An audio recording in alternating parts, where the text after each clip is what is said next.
Okay, this is Number Not Recognised, written by Wayne Murphy-Jerrett. Exterior suburbia, present-day Britain. Day. Row upon row of red brick houses sprawl beneath a dishcloth of grey sky.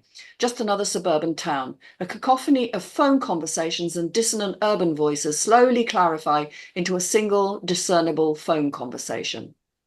0 matches. Seriously? What's your radius? 100 miles. 100? I don't believe you. I've swiped left, messaged and blocked every man within 100 miles of me. Well, my radius is 20 and... And you're doing very well for yourself, Bella, I know. But I'm looking for a bit more than that. So am I. But there's nothing wrong with taking a few test drives before you commit. My joyriding days are over. Come on, Terry, don't tell me you haven't thought about it. Intercut, Terry's kitchen, Bella's bedroom, continued. Sat tall at the breakfast bar. Phone to her ear is Terry, an attractive woman in her late 40s. She sips tea from a china cup before responding. Super Saturday. Of course I have, and I'm not judging you. But he who shall not be named chose to throw away 20 years, so forgive me for being cautious. Cross-legged on the bed, dressed in a onesie, is Bella, a vibrant 30-something woman. She nibbles her toast, her phone hands-free on the bed beside her. What about that guy you were chatting with? What was his name? Do you mean bore you through it, Bob? Yes! What happened to Boring Bob? Boring Bob has been binned. Bella narrows her eyes, smiles wryly. I know you. There's another fish on the hook. I can sense it. Terry savours another sip. Greg. Oh, Greg. Greg sounds nice. We like Greg, don't we? Well, we've had a few DMs and he seems intriguing. Bit? Of course. And? And I don't know. At this point, he seems too good to be true. Have you spoke to him? Not yet. Bella brushes toast crumbs from her chest. He sent me his number and said I should call when I felt ready. Have you? I called you. Hang up and call him now. Terry taps her fingernail on the counter. Tap, a tap, tap. I'm thinking about it. Terry? Yes.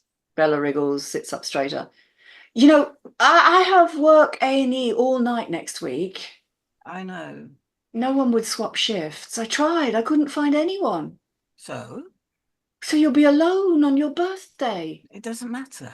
It's your 50th. Ouch. Don't remind me. Take a risk, Terry. Call Greg. Terry. I'll think about it.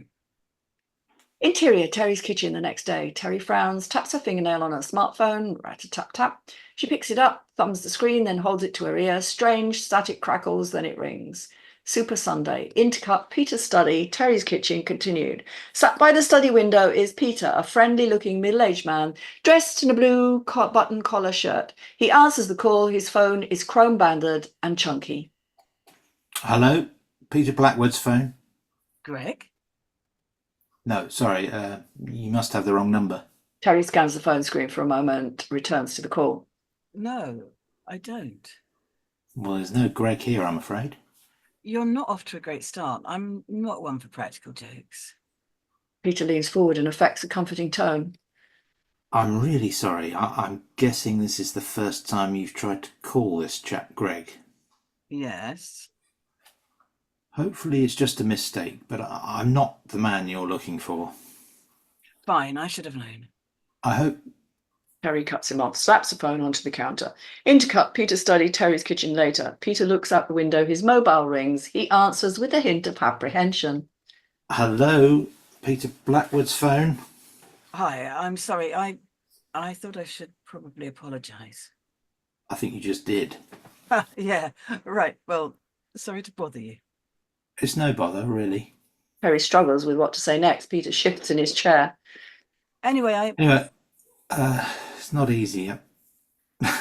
You first. No, after you. I was just going to say I better go. Oh, okay. No problem. Okay. Goodbye then. Okay. Bye. Peter goes to hang up, but hears Terry and stops. Wait, what were you going to say? Nothing. No, go on. I was just going to say, it's not easy being on your own. I'm sorry. It's none of my business, I know, but I'm guessing you met this Greg chap on a night out or something and the dickhead has wrong numbered you?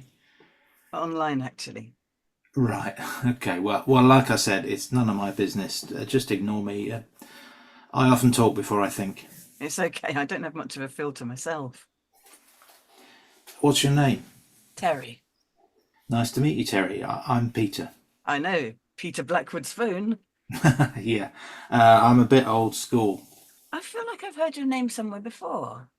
Well, I'm not famous, that's for sure. Probably just a deja vu thing. Probably.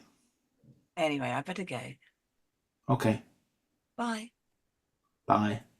They both listen. Neither of them ends the call. They both laugh and say bye at the same time. Terry smiles as she places the phone gently on the counter. Interior Bella's bedroom the next morning. Bella is asleep, star-shaped on the bed, crazy hair. She snores and puffs gently. Her mobile rings, muffled. She pulls it from beneath the duvet and answers with closed eyes. Super Monday. Intercut. Terry's kitchen, Bella's bedroom. Continued. Terry, professionally dressed, looks immaculate. She gently blows on her espresso. That bastard wrong-numbered me. Morning. I said Greg wrong-numbered me. Bastard. Ella opens her eyes wide and does other facial stretches. Exactly. Well, I've heard all that number not recognized message. Actually, someone answered. Bella props up on one elbow. Really? Man or woman? Peter. Ooh, Peter. We like Peter. Do we? So are you going to meet him? I don't know anything about him. And are you going to call him? Who did you hook up with last night? Nobody. Uh-huh. Are you going to see him again? I don't think so. How come? You'll think I'm shallow. Not another one who kept his socks on. Much worse. Oh, He kept his underpants on. how does that work? He just sort of pulled them down and tucked them under his balls. Lovely. I wouldn't have noticed if he hadn't pointed it out and asked if I minded. Gross. He said it was for extra stimulation, which of course made me feel great. 3 hours I spent getting ready, 100 quid's worth of lingerie, but all he needed is a squeeze from his tighty whities. So, are you going to call Peter or not? I'm not sure. Some of the best things come from happy accidents, Terry. I don't know about that. Go with it. Call him. I might. Tomorrow. Tomorrow? I don't want to seem too keen, do I? True, but be sure to see if he wears briefs or boxers. Speak to you later. See ya. Interior, Peter's study the next day. Peter, alone in his study, looks at a framed photo of him and his wife. Intercut, Terry's kitchen, Peter's study, continued. Terry puts her phone to her ear, pulls it away briefly. As a strange static crackles, it rings. Super Tuesday. Peter puts down the photo, picks up his chunky phone and answers. Terry, Hello, Peter. it's good to hear from you. You too. I'm assuming you waited a day to make me keen. Of course. Well played. Thank you. So, getting to know you talk. Okay, here we go. If you could choose a superpower, what would you pick? The ability to fly, obviously. I'm not sure you thought this through. What do you mean? It would be amazing. Would it, though? Once the word got out that you could fly, the media would go crazy. You'd be hounded everywhere you go. People would resent you. Governments might worry what sort of threat you pose and, All right, smarty pants. What about you? time travel. Oh, that's a risky one. Got a few regrets, have we? No, nothing like that.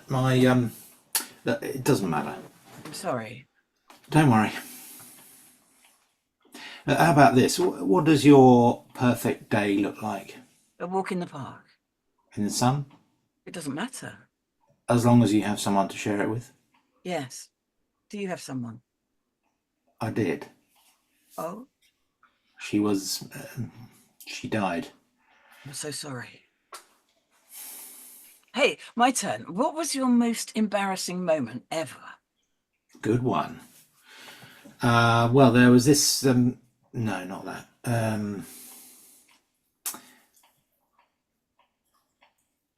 Well, hang on, you've got to tell me now. No. It would be a serious overshare. I don't mind. All right, but you promise you won't tell anyone. I promise. Romantic montage. Terry's kitchen, Peter's study. Romantic music plays over the silent vignettes. Terry and Peter talk, laugh, share still moments. A kaleidoscope of expressions. They fade across and through each other as time passes. Intercut. Terry's kitchen, Peter's study continued. 40 miles isn't far. No, not too far. Do you drive? I don't. Not since my wife. Of course, sorry. Would you like to get coffee sometime? I could come to you. I You're right, too soon. Ignore me. would love that. Going for coffee is my perfect day. Wonderful. When? Tomorrow? Where? I know a beautiful little cafe. Exterior. Terry's house the next day. A thunderous storm rages across the sky. Interior. Terry's kitchen continued. Terry is fuming. The sound of the storm is muffled but still audible. Phone to her ear. She waits for an answer, barely flinching at the strange static crackle. Super Wednesday. Intercut. Peter's study. Terry's kitchen continued. Peter's phone rings. He grabs it. Cherry? What was the point of that? What? The cafe was closed. No, it wasn't. I waited hours. You never turned up. I don't know what your game is, but I don't appreciate driving 40 miles to visit a cafe that closed down years ago. What? Are you sure you were at Alejandro's? Yes, by the lake, right? That's it. I was there all morning. I only just got back home. I understand. If I had experienced a loss like you... It's nothing to do with that. Okay. I don't know what's gone wrong, but I can assure you that I was at Alessandro's. It was very much open and you weren't there. Well, judging by the sign on the door, it never reopened after COVID. After what? COVID. What the hell's COVID? COVID-19? The pandemic. You don't remember the pandemic? The lockdowns? No. Seriously? Where were you in 2020? What a... I think we were in lockdown half of 2021 as well. Terry, it's 2011.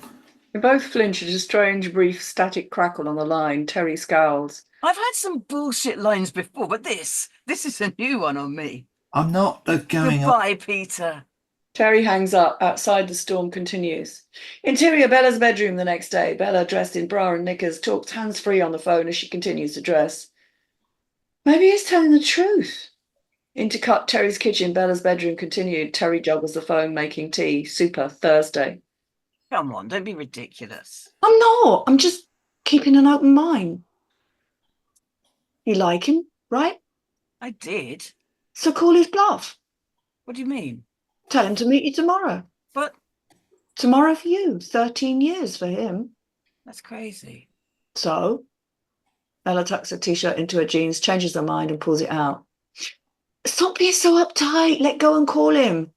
He'll give you a load of BS and he probably won't turn up. But when you've got nothing to lose. Nothing to lose. You've got nothing to lose. Exactly. Except a 2-hour round trip and about £20 worth of fuel. 20 quid. Well, I can see your dilemma. I don't want to get hurt. Dressing complete, Bella gives her a reflection, a solemn look. Nobody does, babes. Interior. Peter's empty study the next day. Peter's phone rings on the desk.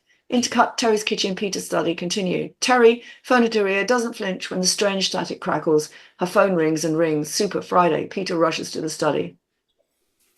Terry? Yes. I tried to call you, but it kept saying number not recognised. Sure. I did.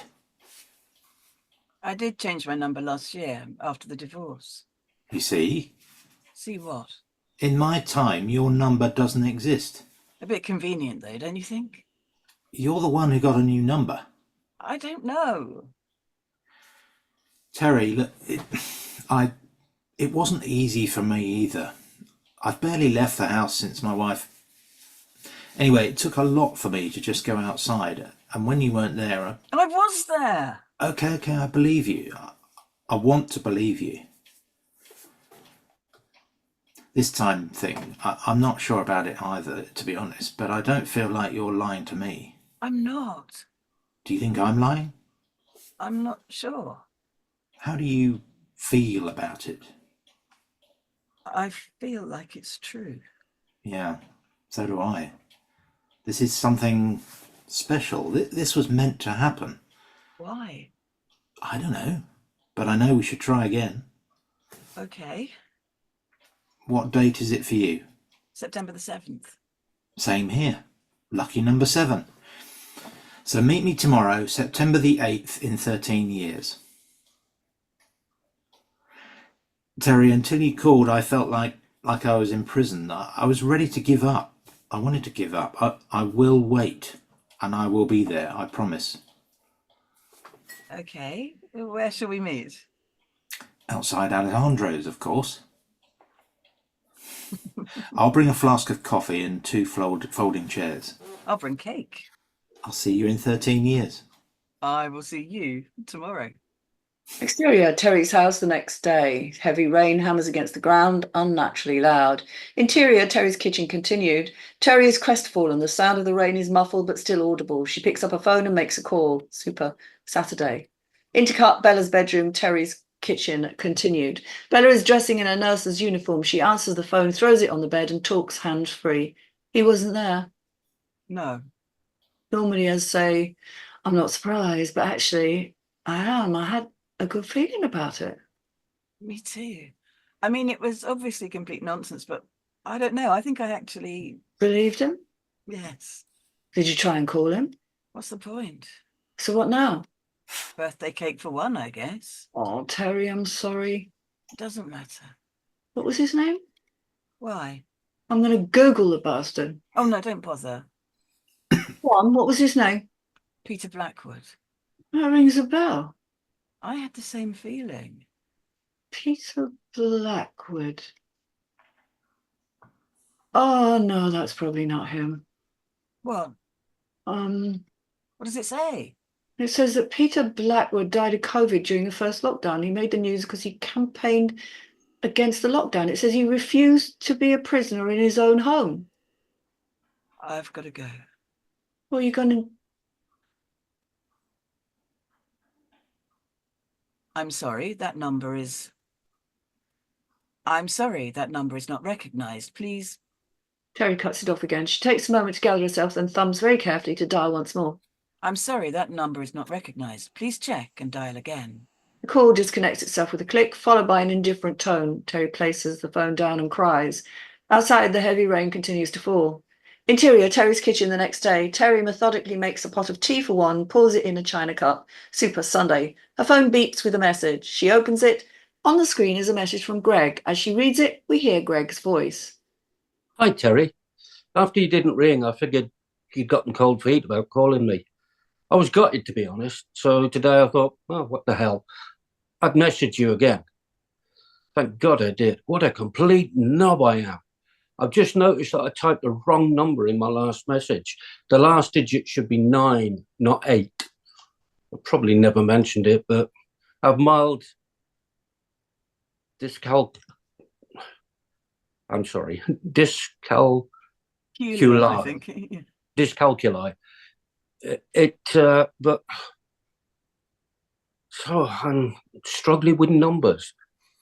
As you can see, I also can't seem to write a short message either. Anyway, I am sorry I messed up, Terry. I would still love to talk to you. And who knows, maybe we can meet up for a coffee or something. Right, that's enough. I'm stopping now. Terry smiles and sips her tea as she finishes reading the message. She puts her cup down gently and makes the call.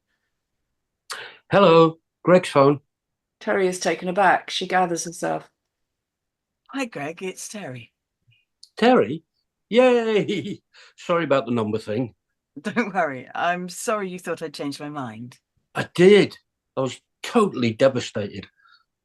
I don't know about you, but I haven't really connected with anyone else on this app. So when you didn't call, I was like, oh, for fuck's sake. Sorry, I'm blabbering. First time talking, I'm supposed to play it cool and You're not off to a great start. Oh, dear. I don't have much of a filter, to be honest. That makes two of us. Really? Oh, yeah.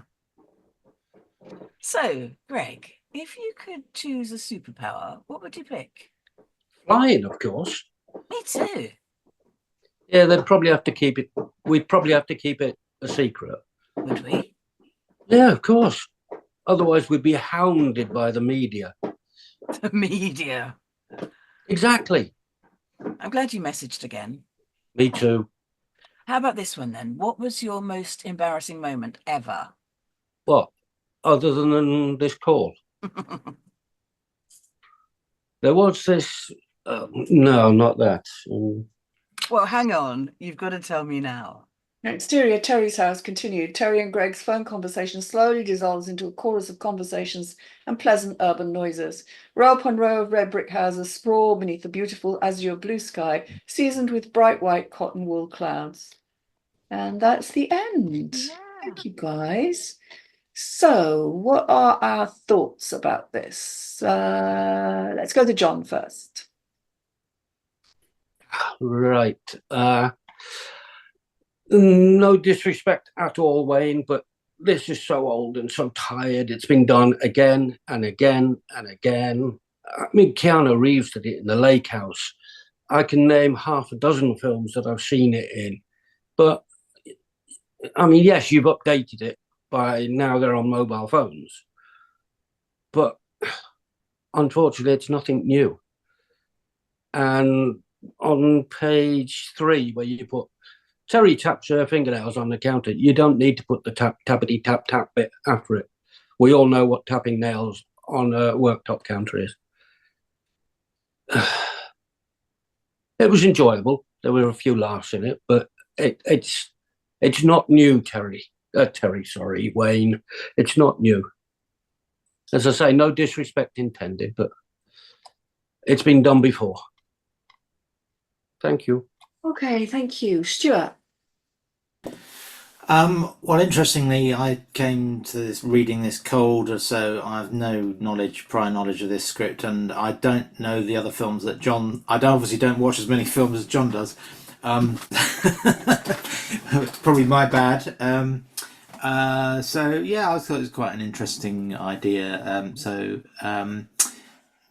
thought it was well written. Actually, I thought it was quite well written, and the pace and the dialogue was nicely crafted. And it was all set out very well. I think we thought that Terry could have been introduced initially. The characters could be introduced in the prose text, because I think we thought when we met to start this, we thought Terry was a man, so it would be good to get clarity over the characters.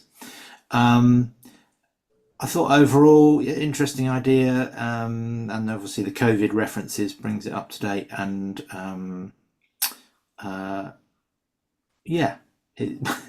for me it worked quite well. So and the dialogue flowed very well.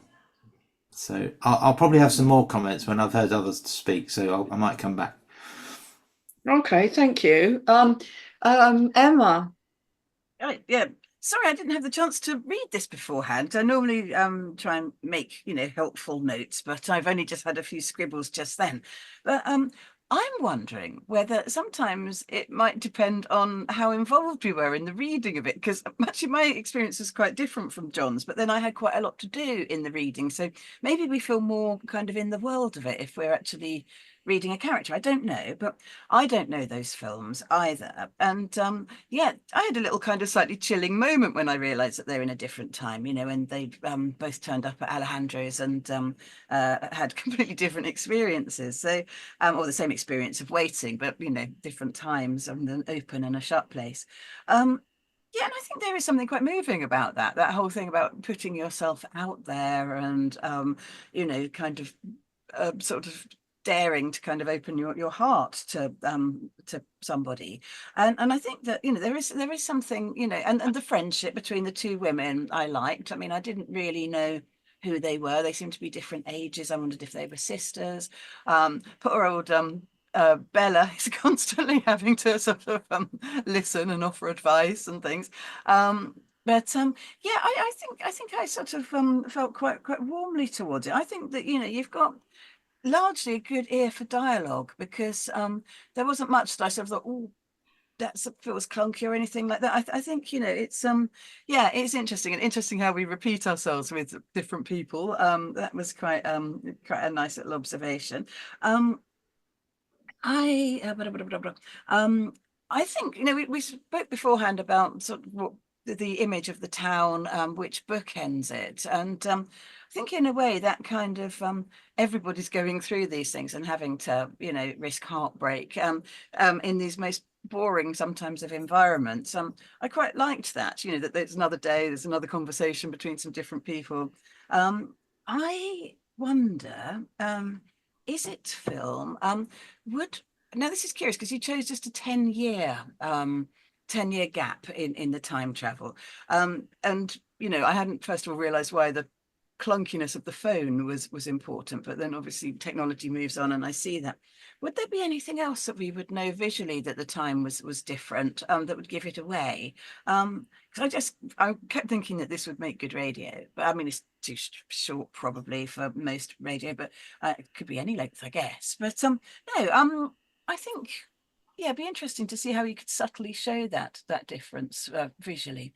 And I think that's all I've got at the moment. But yeah, I enjoyed it.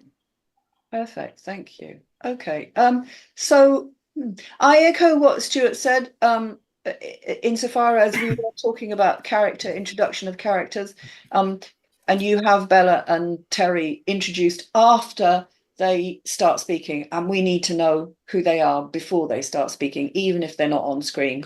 So because actually, as I was going through to pick up the names of the characters, I actually automatically assumed Terry was a man. So that's an important aspect.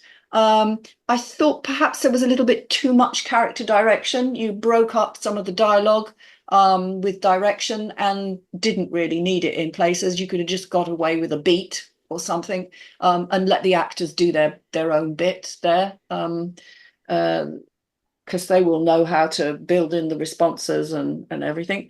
I then also thought maybe with the dialogue, in some places there was a little bit too much of it, and I think I tried to make it shorter and snappier in places, just because that would drive it forward faster. Wasn't a big fan of the romantic montage. I thought, what are you aiming for here? Are you aiming for very cheesy, or are you aiming for that kind of feeling of slight horror and sort of dissonance? And I'm not sure whether the romantic montage worked in that respect. Then the biggest thing that I wrote down was, how are you going to manage the weather? We all know in the UK that one cannot manage the weather. It can be glorious one day, raining the next day. And if you're on a shoot and you're trying to shoot this, then it's going to be almost impossible to conjure up a storm. Yes, John? They have an expression up here in Scotland. If you don't like the weather, wait 10 minutes. It's guaranteed to change. Yeah, exactly. But I just thought, you know, and that brought me into my other school of thinking, which was, what was the criteria for, what was the thing that happened that meant that the past occurred? Do you see what I mean? When we have stories like this and the past is impinging on the present, or the future, in fact, is impinging on the present, you know, there's usually something, an inciting incident or something that spurs it off. It's like having that portal that you go through, you know, there needs to be a gateway or a linking thing. And I'm thinking, I didn't pick up what it was unless it was the weather. I've noticed that each time it was a storm or it was, you know, grey overcast skies, and that presaged the conversation between Terry and Peter. But I didn't get a sense of what it was. Why was she talking to somebody in the past? You know, why did that happen? What was, and I just think that you need to kind of think about that. I mean, it can't just have been the weather, because if it was, my God, we're all talking to all sorts of people. So that you know, could all be from 13 years ago. who knows? We are. You could be. Was it something that had happened in Terry's past, or was happening at that point? I don't know. That's for you to decide. But that was something that started to come up. I think that's it, really. I don't know whether anybody else has got any comments off the back of that. Do you think he really was a time traveller? Because he wanted to have that ability. I don't know. Yeah. No, because you get the whole COVID thing that he died. Yeah. And in repeating lines that he said to her. Yeah, going to your point, Angela, there's quite a few references about the phone static crackle. Yes, exactly. So it could be the phone that's transporting them between times or something. The easiest way to actually bridge that gap would be for them to be calling each other while there's a thunderstorm or something going on outside. The electrical lightning, the lightning that would give you something to bridge that gap. Yeah. It's just not clear. And thinking back to films where this has occurred in the past, there is always an explanation for it. Yes. Yeah. Well, in the lake house, it's a mailbox. Yeah. In The Astronaut's Wife, it's because he's in space and he just hits a bubble in space, so he's able to go back 20 years. And there's always something. Wizard of Oz. I know at the end we have the mention of the wrong number, the wrong number, and maybe she's rung a number that no longer exists, and she's getting that at the end. But if that's the case, why would she get that earlier on in the story? Why wouldn't she just get the message saying number not available earlier on? And also, when she rings him, even on the old phones, her number would come up. Yeah. So he would have her number. So he couldn't say, well, I was trying to ring you, but your number doesn't exist. Oh, I changed it a year ago. That wouldn't make the slightest bit of difference because it's her number. Yeah. I mean, we're 13 years different. Yeah, 13 years ago, we had phones with numbers on them. Definitely. The only I've still got mine. The only other suggestion I had was, when Bella says, I'm going to Google him and all that.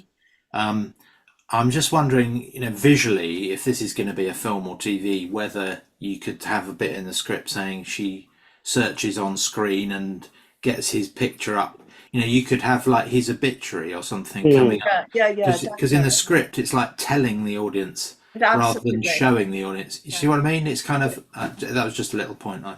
Another thing that ties into that, Stewart, you get both of them referencing to the fact that, that name rings a bell for some reason. Yeah. Now, if he was just somebody who'd died from COVID but was like protesting against the lockdown, there were thousands of people who was doing that through 2020, 2021. I don't remember a single one of them. No.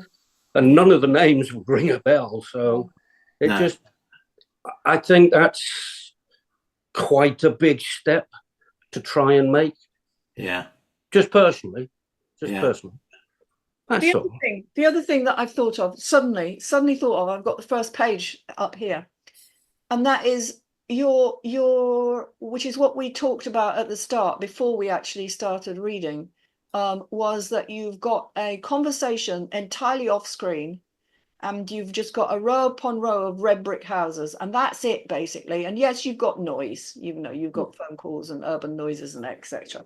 But you're essentially letting us sit there for 30 seconds, 45 seconds, with nothing happening on screen. We're just staring at these houses. And I think maybe you need to have something else happening there visually. You've got the sound, which is great, but maybe there needs to, I don't know. I'm just thinking. But the other thing that made me think is this. You've got a lot of explanatory language in your dialogue. And I'm not sure that helps. That I think it's better to draw your viewer in, because imagine this as an actual conversation, 0 matches. Okay, wouldn't you if you were talking to somebody who knew what you were talking about, you'd just say 0. Can you believe it? Seriously, radius 100 miles. I'm not sure someone would spell it out and say 100 miles. I like to think of contractions all the time in dialogue. Yeah. We all use a lot of contractions. That's true. I think someone's more likely to say 100 miles. Yeah. 100 miles. Because she says it then, 100. I don't Yeah. believe. Right. Then you've got a slight explanation. I've swiped left, messaged and blocked every man within 100 miles of me. Again, I think you need to think about a contract. I've swiped, I've messaged, I've blocked nobody, you know. And so I'm just thinking, just think about when you have dialogue where you're trying to also explain what someone's doing, think in terms of your audience is going to pick up on what they're doing anyway, because they've got the same terms of reference as you have. And they're going to, you have to credit your audience with some intelligence to understand what's going on. And it draws them in better as well, because it helps them to try and work out what's going on, you know. Anyway, that was just a thought as I was staring at the first page. Okay, anything else?